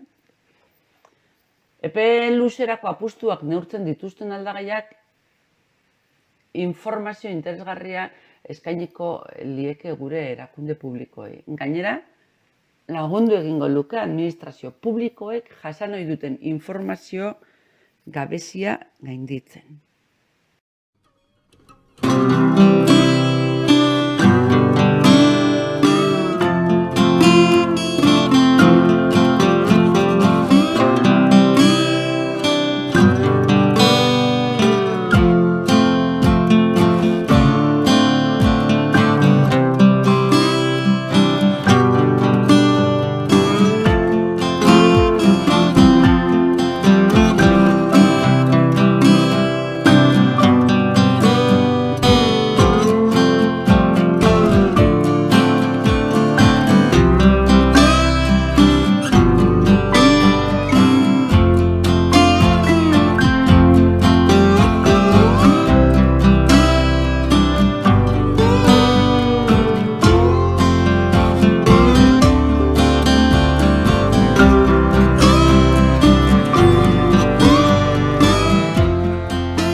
Industria politika eta espezializazioa dimentsua. Euskal ekonomian industria politikari buruz irekita dagoen eztabaidan, harritzekoa da Europar Batzordeak bultzatutako erregio politikei buruz hain gutxi hitz egitea. Hori da espezializazioa dimentsua eta elize hirukoitza bezalako kontzeptuekin gobernua, enpresak eta ezagutza eragileen arteko elkarlana gertatzen ari dena. Egiari zor, espezializazioa dimentsuaren kontzeptua oso modu eraginkorrean erabili du Europar Batzordeak Europan historikoki industria politikari buruz egon den eztabaida gainditzeko. Europar Batzordeak abian jarritako espezializazioa dimentsurako estrategiak maila erregionalean aplikatzen direnean, politika horizontalak eta politika industrial sektorialak hartzen dituzte bere baitan. Gainera, espezializazio adimentsu hau sektoriala bezala ulertu da, eta beraz, politika industrialean barneratzen da modu argian. Nolanahi ere, espezializazio adimentsurako estrategia, espezializazio sektorial bilakatu da praktikan, ulertzekoa denez, tokian tokiko berezitasunekin. Kasu batzuetan, Europar Batzordeak ezartzen dituen baldintzak bete eta Europar egiturazko funtsak jasotzeko espedientie administratibo soil bat da. Beste kasu batzuetan, gogo eta sakon eta interesgarriak eginagatik, exekutatu gabe geratzen diren proiektuak dira. Finean, aplikaziorik gabeko gogoetak. Eta azkenik, kasu batzuetan, espezializazioa dimentsurako estrategiak etorkizuneko sektore interesgarri batzuk aukeratzeko aitzakia izaten dira. Naiz eta hauei beraiei aplikatu industria politikak izango lirateken benetako politika proaktiboak. Sektore zehatz batzuk aukeratzeko joera hau urrundu egiten da politika industrialetan espezializazio modura ulertzen den estrategiarengatik. Izan ere, politika industrialek sektore bat edo beste garatu beharrean herrialdeko jarduera ekonomiko guztia bere osatasunean lantzen dute, indarrean zein gainberan dauden enpresak kontuan hartuaz. Gogoan eduki behar dugu espezializazio politikak berrikuntza politikak dira eta askotan honen aplikazio sektoriala alor jakin batzuetan aplikatzera bakarrik mugatzen dela. Honek erregio batzuetan industriaren zati handi bat bere baitan hartu badezakete ere, beste kasu batzuetan enpresen ehuneko handi bat kanpoan utziko dute. Benetako politika industrial batek industria guztia hartu behar du bere baitan eta estrategia ezberdinak aplikatu. Berrikuntza, berreraikuntza, itxiera. Honek ez du esan nahi sektore guztietan politika proaktiboak aplikatu behar direnik. Posible da herrialde bateko gobernuak sektore jakin batean parte ez hartzeko erabakia ere hartzea, baina horrek azterketa baten ondorioa izan beharko du, eta ez aurretiaz hartutako erabaki batena etorkizuneko sektoreak aurretiaz ezarriak daudelako. Gehienetan, politika hauek industria politikaren zati bat soilik ordezkatu izan dute. Begiratu partzial bat izanagatik, baloratzekoa da espezializazioa dimentsuaren aitzakian Europar Batzordeak, Eusko Jaurlaritzak eta Nafarroako gobernuak politika industrial batzuk aktibatzeko egindako ahalegina. Ez da ahaztu behar, honako erakunde publikoentzat alor eroso bat dela. Gobernuaren esku hartzeak berrikuntza, etorkizuneko sektore eta abarretan oinarrituta murritzako izan ohi dira eta sozialki ondo baloratzen dira. Parte hartze politika aktiboago bat beti da konplexuagoa.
Kutxabank oso ondo kokatuta dago arrisku aktiboen aldetik Espainiako bankuen artean. Oin egun batzuk Alvarezi Marsal erakundeak azaldutako datuen arabera, argi dago oso ondo kokatuta dagoela Kutxabank konkretuki Espainiako banku handien artean, Europan eskatzen diren betekizunen aurrean arrisku aktiboen aldetik. Hain zuzen, erakunde honek egindako azterketaren arabera, Espainiako banku handien artean 3 baino ez dabe betekizun horiek betetzen.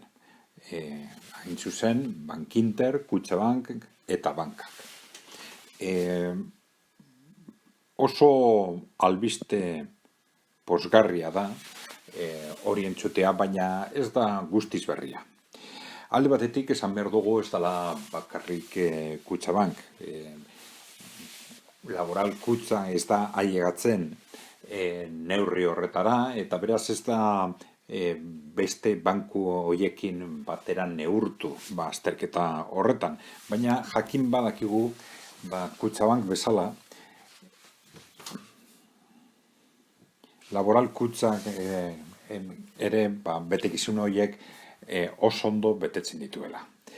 Behin eta berriz, eta oraingoan ikusi dugun moduan, gure banku sistema oro har oso ondo kokatuta dago solventziaren aldetik eta hemendik aurrera etor daitezkeen arriskuen aurrean. Oso albiste ona da, eta ez bakarrik posteko modukoa, baizik eta hori oso kontuan arteo beharreko kontua da. Ez bakarrik sistema finanzierora begira, euskal finantza sistemara begira, baizik eta oro har gure ekonomian eta gure politika ekonomikoan horrek duen ondorioen ikuspegitik. Krisialdian zehar gertatutakoa kontutan hartuta, oso argi ikusten dugu, banku sistemaren egoera eragin handia duela ekonomian eta jarraitu behar diren politika ekonomikoan. Eta horrezagatik banku sistema osasuntsua eukitzeak ahalbidetzen ditu oso politika ekonomiko ezberdinak bideratzea. Hori ez da bakarrik goraipatu behar dugun opari bat. Banku sistema osasuntsu izatea tresna paregabea da krisiari aurre egiteko orduan beste modu baten aurre egiteko. Eta oso kontutan hartu beharreko faktore da hori, industriaren beharren aurrean konkretuki, batez be krisialdien etan zehar hartu behar dugun jarreraren aurrean eta bar. Aditu guztiak aurrekusten ari diren moduan, hemendik gutxira edo hemendik urte batzuetara beste krisialdia edo krisialdiaren beste leherketa bate etorri eskero, gure erreakzioa ez da gure ustez izan behar aurrekoan izan zen moduan, beste erik gabe kopiatuz beste lekuetan egiten dana. Gure egoera ikusten dugunez oso diferentea dalako. Eta horren diferentea izan da, tresna horiek argi eta garbi erabili behar ditugu, gure industria hain zuzen babesteko, gure egitura produktiboa babesteko alde batetik, eta bestetik kontutan hartu behar dugu, ditugun baliabide horiek zaindu behar ditugula. Eta jakina ez errepikatu berriro, aurrekoan egin gendu moduan, Espainian jarritu ziren politikak aurrezki kutzen sistema desegiteko. Kontutan hartzuen badugu gure egoera zeharo ezberdina dela.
industria politika eta neoliberalismoa.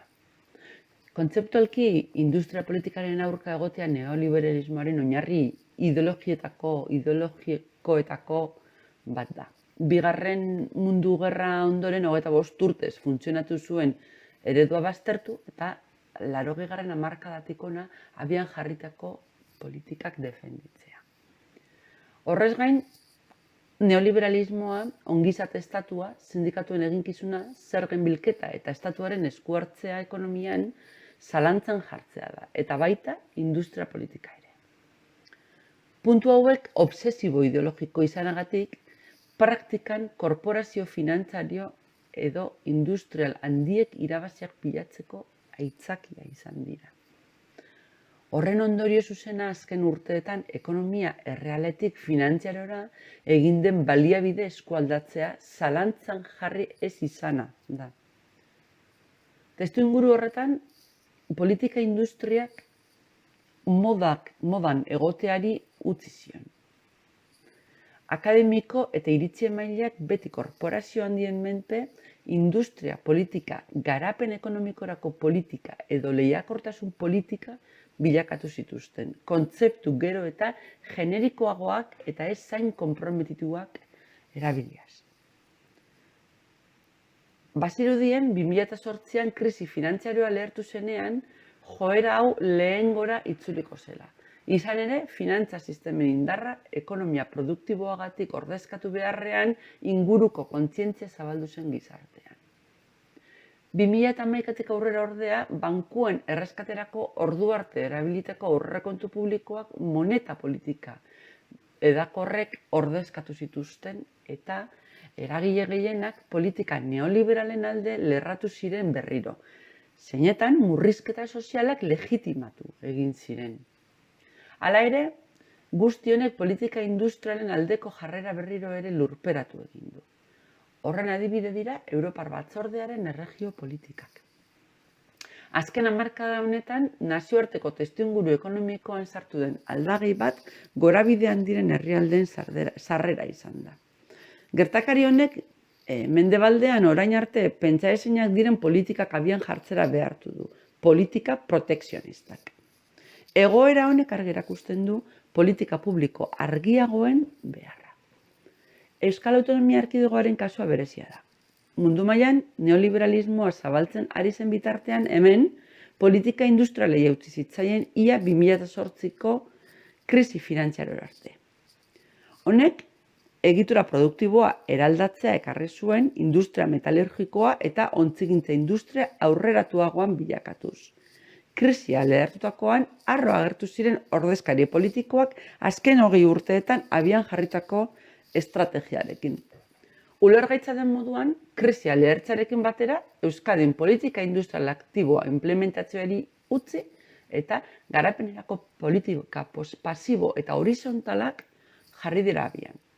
Une honetan, industria politika berriro ere aktibatu beharreko unean, sekula baino garrantzia handiagoa du hori egiteak, Europako garapen politiken testuinguruan sartzea lortzeko. Europa lehenago edo geroago politika ekonomikoak abian jartzera behartua egongo da, bere ekoizpen gaitasuna berreskuratzeko eta gorabidean diren herrialdei aurre egiteko.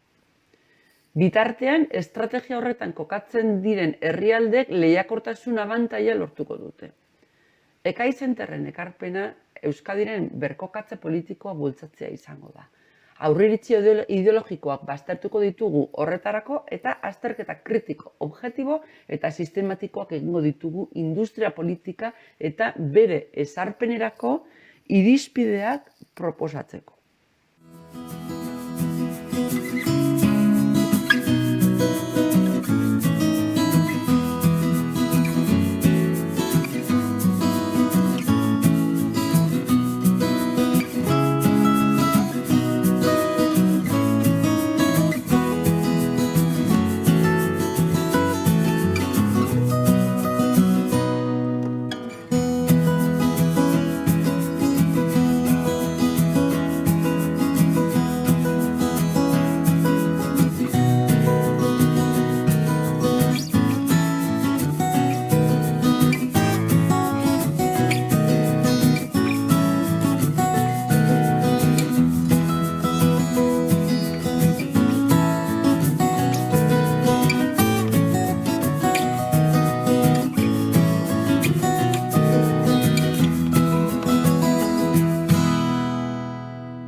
Industria politikaren esanahia.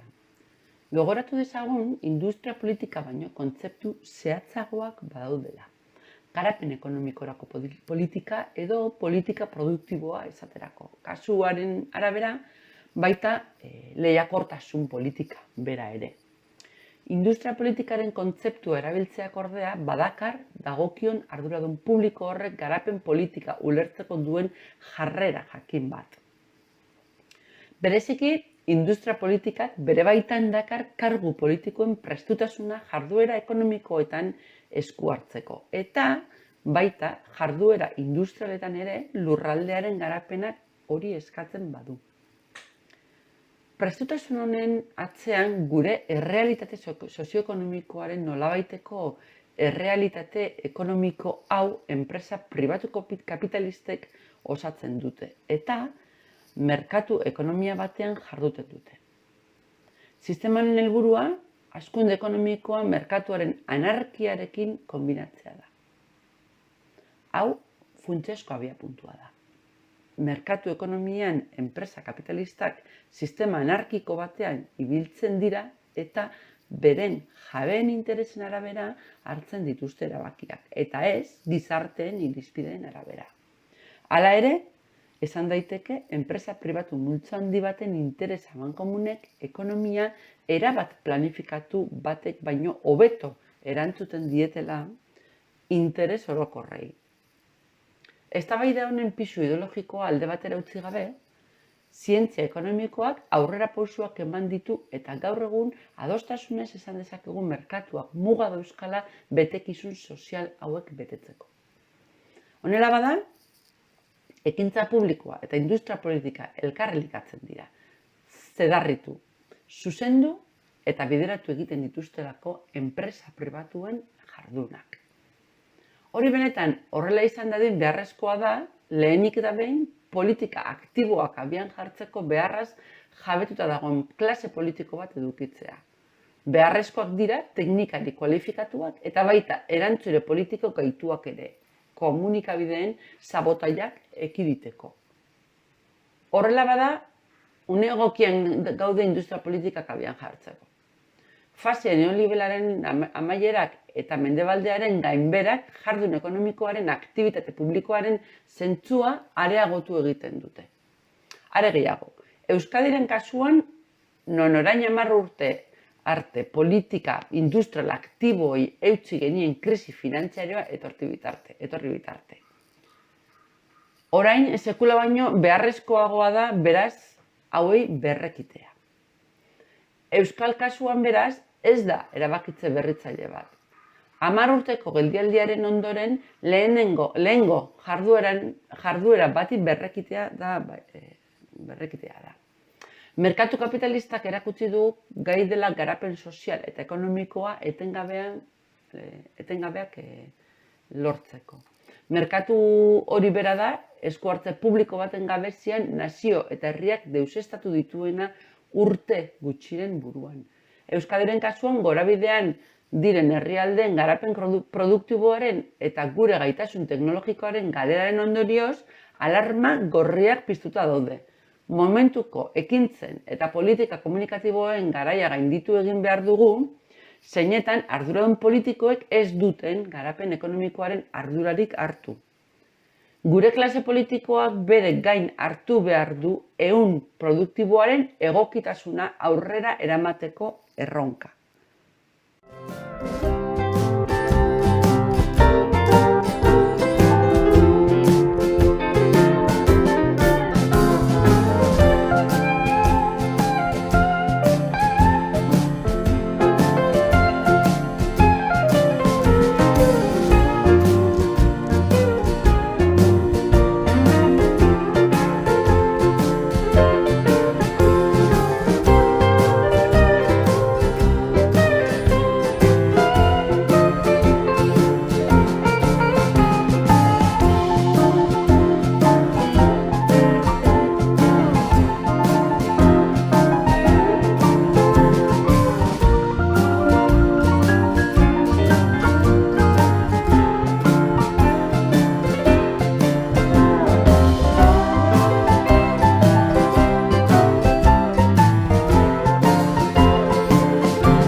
taldeak egindako edo azaldutako datuen arabera, IGG ikerkuntza eta garapenean egindako gastua, egindako inbertsioa erkidego autonomoan, Euskadiko erkidego autonomoan, beruntza joan da berriz ere 2017an. Datu benetan kezkagarriak dira, kontutan hartzen badugu jadala 5. urtea, modu jarraituan beruntza goiazala ikerketa eta garapenean egiten duguna aleginaren aldetik. Nahiko gauza nabaria da eta harrigarria, batez ere, kontutan hartzen badugu, 3 urtez, krisialdiaren datuak gaindituta, ekonomia, produkzioa goruntza doiala, urterouneko 3an gutxi gora bera. Eta hala ere, jarraitzen dugu, ikerketa eta garapenean egiten dugun esfortzoaren ikuspegitik beruntza. Ez dugu ahaztu behar, joera hau doiala justo krisi aurreko 30 urtetan jarraitu dugun ibilbidearen aurka. Oso modu zuzenean gainera. 30 urte horietan, ikerkuntza eta berrikuntza izan zen ziur asko gure industria, gure ekonomiaren funtsezko helburu bat, eta horren ondorioz hasi ginen apurka goruntza modu jarraitua eta iraunkorrean Europako bataz besteko datuak gaindituta ere, hori 2000 urteen hasieran, eta naiz eta Europako bataz besteko referentzia hori motela izan, baina aurrera pauso nabaria izan dela eta simbolikoki garrantzi handikoa. Hala ere, krisia lehertu eta krisiaren erreakzioaren aurreko ondorioengatik edo, alde batetik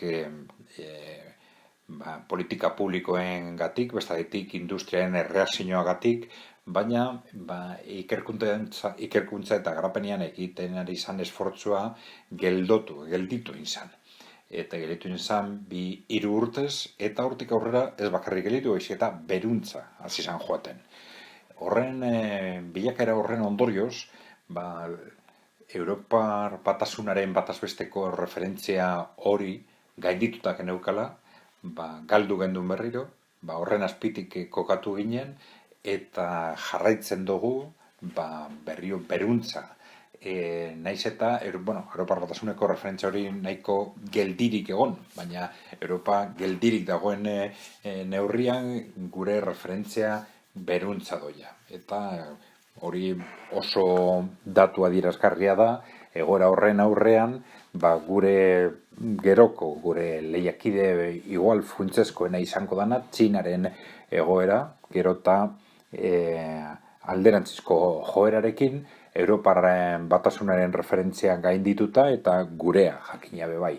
Kontutan hartzen badugu oso herrialde industrializatua garela, eta Txinak direla 1.300 milioi lagun, 1.300 milioi biztanle, eta horien artean ondino 100 milioi dagozala pobrezia egoerean, egiten ari den esfortzua handia da, eta oso testu inguru arriskutsuan kokatzen gaitu horre guztiak epe ertainera. Kontutan hartzen badugu Euskal Herriak duen egitura ekonomikoa, industriala da, baina teknologikoki ahula, argi dago gure funtsezko erronka ekonomiaren aldetik teknologia dela, eta teknologia garatzea, teknologia sustatzea eta ekipamendu teknologikoa indartzea. Eta justu momentu honetan joera horren kontrako norabide hartzea benetan deigarria eta harrigarria da.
industria politika, burokrazia eta alderdi politikoak. Industria politikaren erronka estrategikoetako bat politika hauek kudeatzeko gauza den burokrazia politikoa eratzea da. Politika neoliberalen kasuan, estatuaren parte hartze mugatua behar dutenez, nahikoa izan ohi da kudeatzaile eta erantzune gutxi batzuekin lan egitea. Baina, industri politikak bai behar dituela azterketa eta kudeaketarako talde sendoagoak.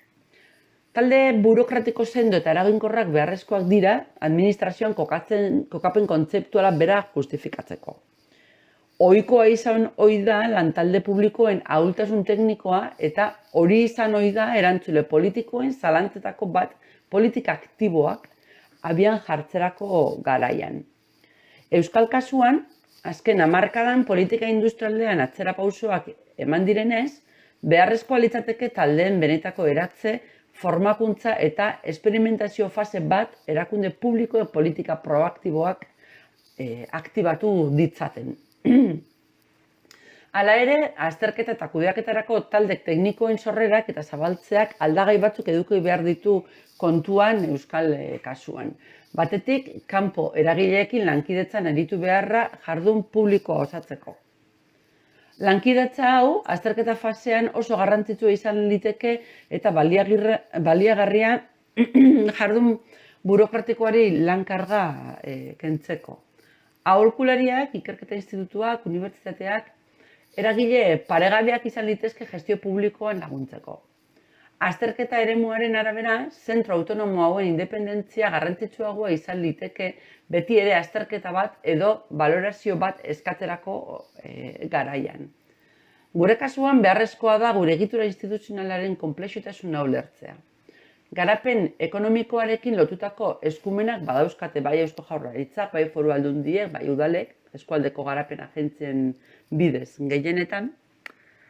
Eta funtsezkoa da industria politikaren erronketako bat ustelkeria ekiditea dela gogoratzea.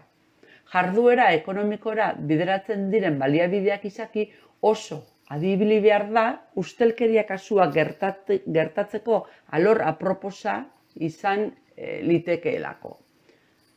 Bestalde, erakundeek ezarri behar dituzte beraien mekanismoak beren jarduera kontrolatzeko. Herri kontuen Euskal Epaitekiaren fiskalizazioa eta legebiltzarraren kontrol politikoa ere beharrezkoak dira. Nola nahi ere, kontrolerako eragileri garrantzitsuena alderdi politikoak berak dira. Autokontrol funtzioak bete behar dituzte eta kargu publikoen jarraipena ere egin beharko lukete. Kontuan eduki behar da ustelkeriak horrelako langile batzuei eragin badiezaieke ere egoerarik okerrena egiturazko ustelkeri bat garatzea izango litzatekeela industria politikaren benetako funtsei eragingo bailioke honek. Laburbilduz, garrantzitsuena industria politika herritarren interesetako bideratzea da eta horretarako alderdi politikoen interesekoa izan behar du. Gogoeta honek industria politikaren independentziari buruzko neurriak ekarri behar ditu eta bereizita mantendu behar du herrialdeko botere ekonomikoengatik. Hau, noski, beren azterketa eta kudeaketarako barne taldeen kontrolaz gain.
industria politikaren oinarri kontzeptualak. Talde politiko eta gobernuek industria politikari buruz duten jarrerak zerikusi handia dauka bakoitzaren kokapen ideologikoarekin.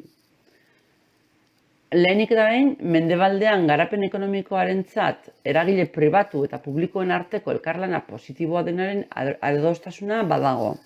Baina, haratago joan da, alor publikoak merkatu libreko enpresen jarduna zenbateraino baldintzatu behar duen planteatzean eztabaida ideologikoa sortzen da. Merkatua garapen ekonomikorako baliabide bat gehiago dela esatean ere adostasuna da nagusia. Laburbilduz, merkatuak jarduera ekonomikoa dinamizatzen du ikuspuntu operatibo batetik, baina merkatua ez da aktibatze hau burutzeko tresnarik baliagarriena.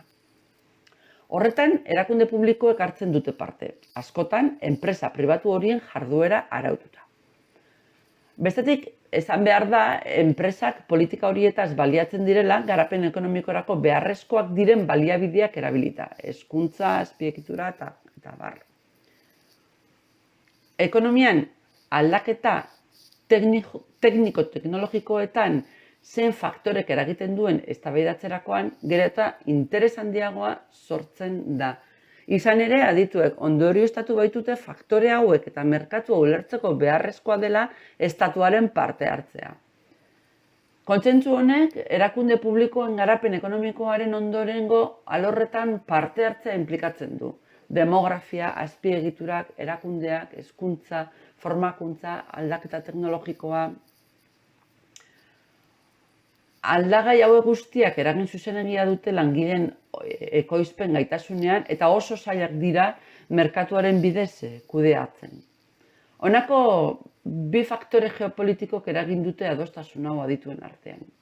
Batetik, 20. mende amaieran Asia ekialdean abian jarritako industria politikaren eredu aktiboak zeinak kontsentsu akademiko neoliberala eten zuen. Eta bestetik, 21. mende hasieran gorabidean diren herrialdeek, Txina, Errusia, India, aurrera atarateko politikek hauek oso ezberdinak izanik mendebaldekoarekin alderatuta. Azken herrialde hauen esperientziak erakusten digu alor publikoaren esku hartzea ezinbestekoa dela garapen ekonomikoaren jarduera positiborako. Gainera, estatuaren eginkizuna gakoa da gainberak zuzentzeko eta sektore batzuetan oligarkizazioa ekiditeko. Sektore produktiboa finantzen menpean jauzi ez dadin. Ikusiko dugunez, Euskadin badaude eskuartze politikorako hainbat eta hainbat baliabide. Baita enpresa handiekiko independentziaz politika publikoak abian jartzeko ere. Honek lehenik erakunde publikoak eta alderdi politikoak botere guneetatik independentziak izatea eskatzen du. Bigarrenik, sakontasunez eta seriotasunez hartzea sakoneko arazoa eta estatuaren egitekoak garapen ekonomikoan eta noski, hirugarrenik, ingurune politiko eta komunikazio irekiduna eduki dezatela eztabaida hauek planteatzeko. Industria politika eskuhartze publiko honen alor bat da, garapenerako behar bezalako testuingurua eratzeaz gain, enpresa batzuen jardueran zuzenean eragiten duena.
Santander bankuarei buruzko hainbat txosten azaldu da azken aste hauetan, eta horietako batzuk ez oso baikorrak.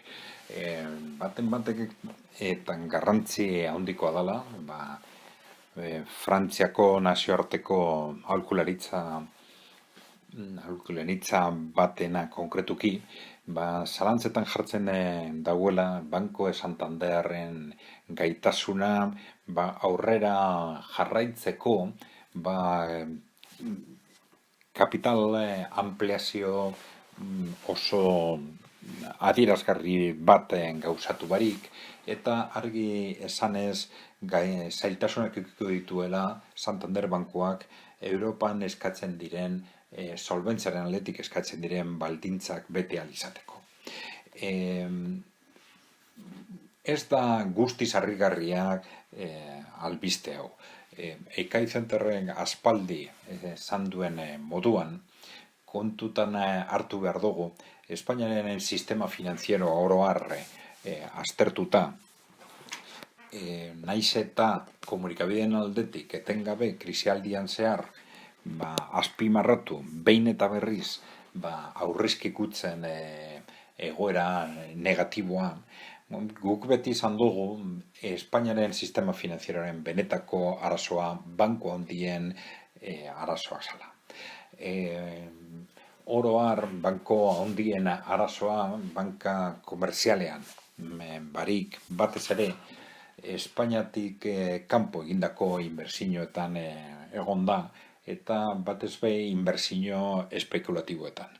Oso gauza jakina izan da, banku horiek egin dituzten, hemendik kanpo egin dituzten inbertsioen arriskuak, eta baita ere banku horiek, oro har mendebaldeko banku handiek bezala, jarraitu ahal izan dabe, batez ere gobernuen laguntzei esker, eta 2012tik aurrera batez ere politika monetarioari esker, diru politikari esker, eta zehazki banku zentralek emandako laguntzei esker. Banku zentralek jarraitu daben politika edatzailea, hori ez dugu inoiz ahaztu behar, neurri batean, ekonomia berpizteko helburua bazuen ere, beste neurri batean, praktikan 40an, 50an, egon da bideratuta banku handiei laguntzak ematera. Eta banku handiei etengabe likidizia ematera. Hori gauza nabaria, helburu oso argi bat izan da, azken urte hauetan, ez dugu ahaztu behar, hain zuzen, politika monetario datzaile horiek martxan jartzen direla, justo bankuen gobernuen, bankuen aldeko erreskateak amaitzen direnean, alde batetik, zorpetze publikoaren ondorioz, gobernuen finantzak agortuta zeuderako, bestaldetik neurri horiek zuten koste politikoengatik. Orduan, modu izkutuan, erreskatu horiek amaitu ziren, baina modu izkutuan hasi izan bestaldetik politika edatzaile horien bitartez diru kopuru ikarragarriak hasi ziren bideratzen banku handien eskuetara.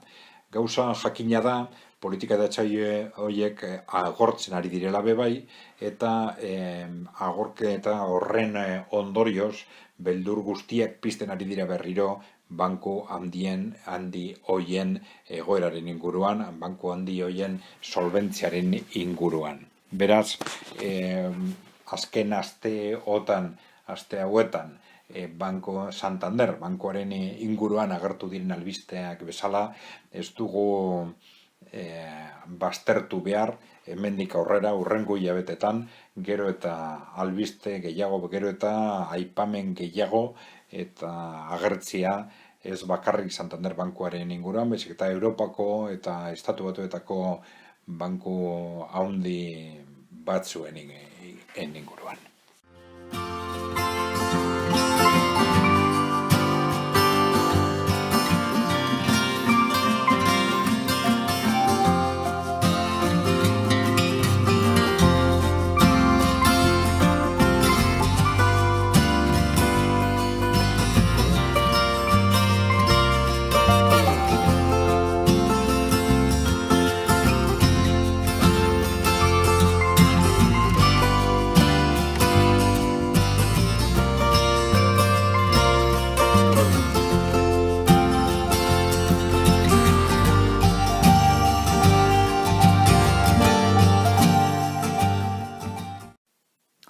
Villalbeitiak errepikatu nahi dago. Monzento taldearen albisteen arabera, espektatiba argi bat dago, behintzat bere partetik, Gregorio Villalbeitia jarraitzeko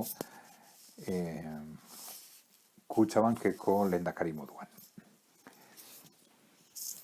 Bueno, egia da Gregorio Villalbeitia Kutxabankera etortzea, goiti bera aldatu zuela azken urteetan Kutxabank izandako ibilbidea.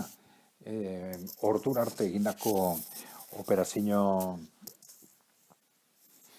ez egoki batzuk behintzat geldiaraziz, eta planteatzen ari ziren estrategia ulergaitz batzuk bebai alboratzen. Estrategia horiek alboratuta, argi eta garbi egonkortu da Kutxabanken gestioa eta norabide estrategikoa. Eta hori guztiz pozgarria da denontzat eta txalogarria herri honen ekonomiaren espektatiben aldetik, kontutan hartuta, Kutxabank dala neurri handi baten gure finantza sistemaren oinarria eta beraz gure ekonomiaren oinarria. Hori bai, ekaizenterretik behin eta berriz mai gainean jarri dugune moduan, utxune bat dago pendiente orduan, utxune instituzional nabari bat, hau da, banku fundazioen osaketa. Dakigunez, Kutxabank momentu honetan, sozietate anonimo izan da, 3 banku fundazioen jabetzaren menpean dago. Eta jabetza hori geratzen da 3 fundazioen eskuetan, fundazio bakoitza Gipuzkoan zertxobait ezberdina da, baina oro har dira 15 lagunek osatuta, horietako gehienek euren buruz izendatuta, kooptazio sistema baten bitartez. Epe laburrera ziur asko ez da egoera kezkagarri bat, kontutan hartuta, persona horien jatorri eta lotura instituzionalak zeintzuk diren. Baina ez da, argi eta garbi ez da epe luzera mantendu daitekeen egitura bat, eta ez erakunde finanziero baten, eta ez horrelako dimensioak duen erakunde finanziero batean. Beraz, ekaizenterretik, behin eta berriz esan dugun moduan, komeni da, lehen bai lehen, erantzukizunak dituzten erakileen aldetik, martzan jartzea, horri bideratu ahal izateko estrategia hausnarketa estrategiko bat. Eta Kutxabankentzat etorkizun instituzional egonkor bat lehen bai lehen diseinatu ahal izateko. Eta behintzat diseinu hori presteuki merkatutik edo agintari instituzionaletetik etorri daitezkeen erronkak edo eskaeren aurrean ondo kokatuta egoteko. Eta horrela, ustekabez hartu beharko ez lirateken neurriak hartu behar ez izateko.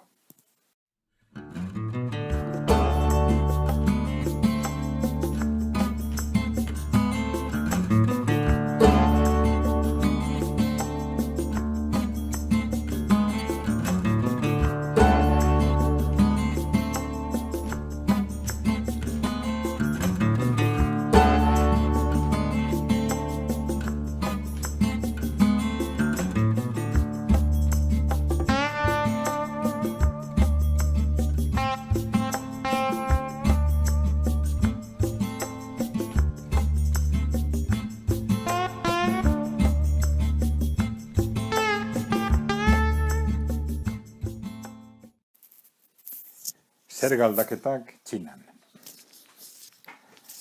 Dakigunez, urte askotako aleginean dabil Txina, barne eskaera sustatu nahian, eta esportazioan oinarritutako ekonomian neurri batean esportazioan, baina batez ere barne eskaeran oinarritzera pasatzeko asmoz. Estrategia horren barne, eraldaketa zerga erreforma handi bat martxan jarri nahi du Xi Jinpingen gobernuak. Zerga erreforma horren barne, batez ere, errentaen zerga aldatu nahi da. Zerga erreforma honekin, batez ere, zerga jaitsi nahi dire, eta batez ere, tasa txikiak ordaintzen dutenen zergak. Batez ere, orain arte 103, 110 edo 120 ordaintzen zuten langileak,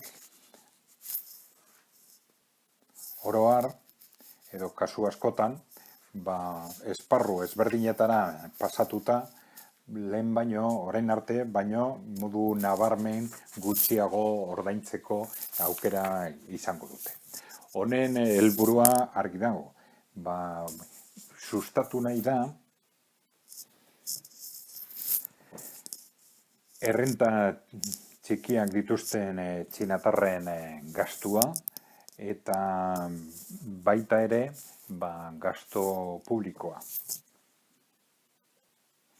Barne eskaerari gerota indarra handiago emoten, eta horrela Txinako enpresek gero eta menpekotasun gutxiagoa eukitzeko esportazioekin. Estrategia hori, behin eta berriz esan dugun moduan, guztiz bat dator, lantzen ari diren beste estrategia batzukin, Txinan konkretuki, batez be, politika monetarioak, politika monetario edatzaileekin, hain zuzen. Eta baita ere, azpiegiturak eraikitzen egiten ari diren ahalegin berriekin. Zalantza gutxiago, Txinak lortuko duela eta lortzen ari da, barne eskaera hori sustatzea. Horren erronka, benetako erronka da erritmoa. Batez ere, ikusita estatu batuetatik aurten etorri dan eraso eta mehatxu berria, eta batez be Trumpen gobernuaren aldetik merkataritza harremanei buelta emateko jarri zaion erritmoari. Kontutan hartuta Txinaren barne politika horiek eta estatu batuen estrategiak eta helburuak barne industria defenditzeko helburuak teorian litzake oso zaila akordioetara ailegatzeko bateratuz nolabait herrialde bien interesak, baina bat egite hori batez be oso lotuta dago esan dugun moduan erritmoarekin, epeekin. Aldaketa hori ezin da eskatu egun batetik bestera, urte batetik bestera, denbora beharko dau, eta estatu batuetan hori ez badau ulertzen, benetako arazo estrategiko geopolitiko baten aurrean gagoztanok.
bankugintzaren kontraesana. Azken egun hauetan, hainbat erakile azaldu da komunikabideetan, keju bankuei azken urte hauetan, gero eta baldintza gehiago jartzen zaielako, bai herrialde ezberdinetako gobernuen aldetik, bai Europako gobernuen aldetik, bai nazioarteko erakundeen aldetik ere. Eta baldintza horiek neurri handi batean krisialdiaren ondorio bat dira, eta baldintza horien bitartez batez be bankuen kaudimena sustatu nahi da. Gutxieneko kaudimena mantentzen da bela.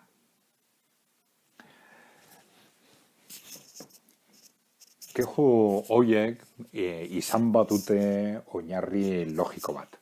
Egia da, kaudimen horren bidez, sistema finantzieroa egonkorragoa bihurtzen dela, baina egia da ere bankuek aukera gutxiago dutela kredituak emateko. Eta beraz, sakoneko kontraesan baten aurrean topatzen gara. Kontutan hartu behar dugu, urte garapen, azken hamarkadetako urte honenetan, kreditua izan da tresnari funtsesko bat, espekulaziorako batzutan egia da, baina baita ere kreditu produktiboa, kreditu produktibo osasuntsua sustatzeko. Beraz, ikusten dugunez, sakoneko kontraesan baten aurrean aurkitzen gara mendebaldeko bankugintzan. Gero eta kaudimen gehiago, kreditu gutxiago ekonomiarako.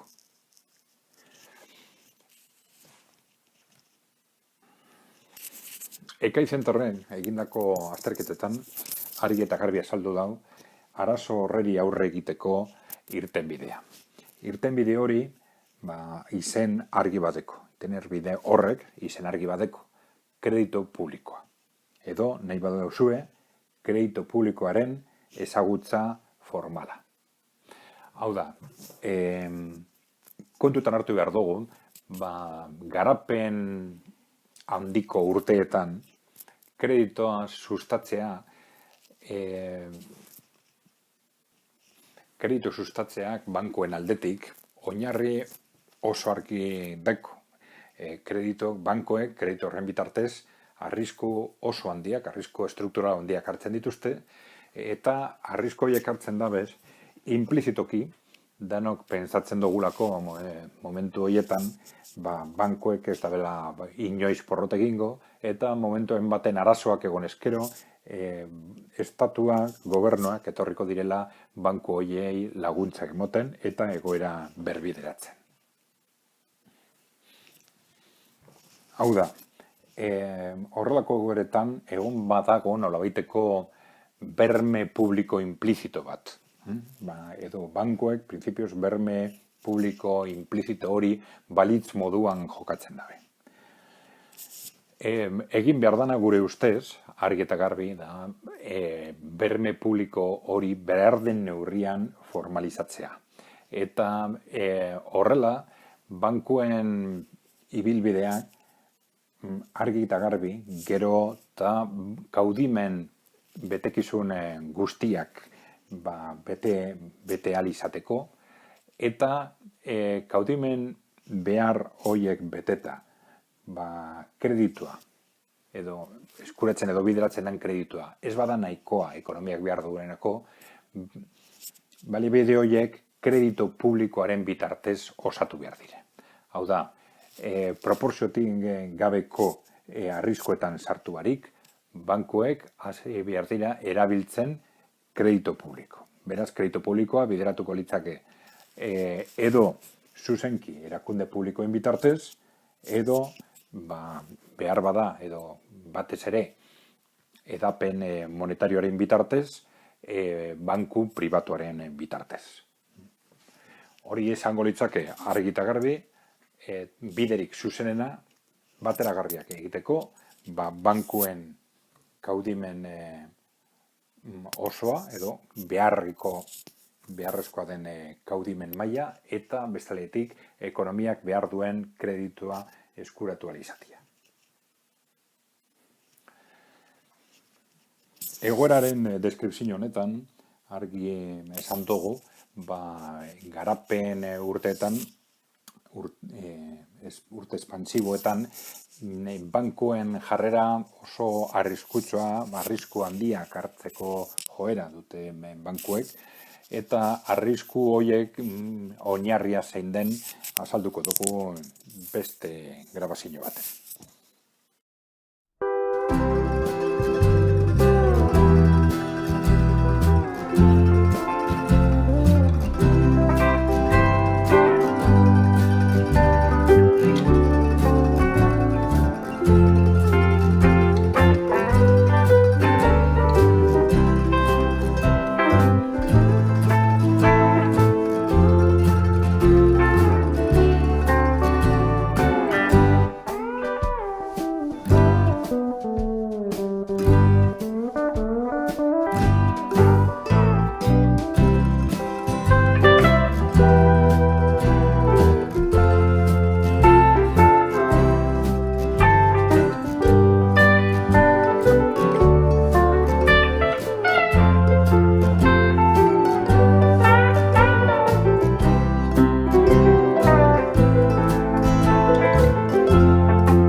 Txina eta Estatu Batuak.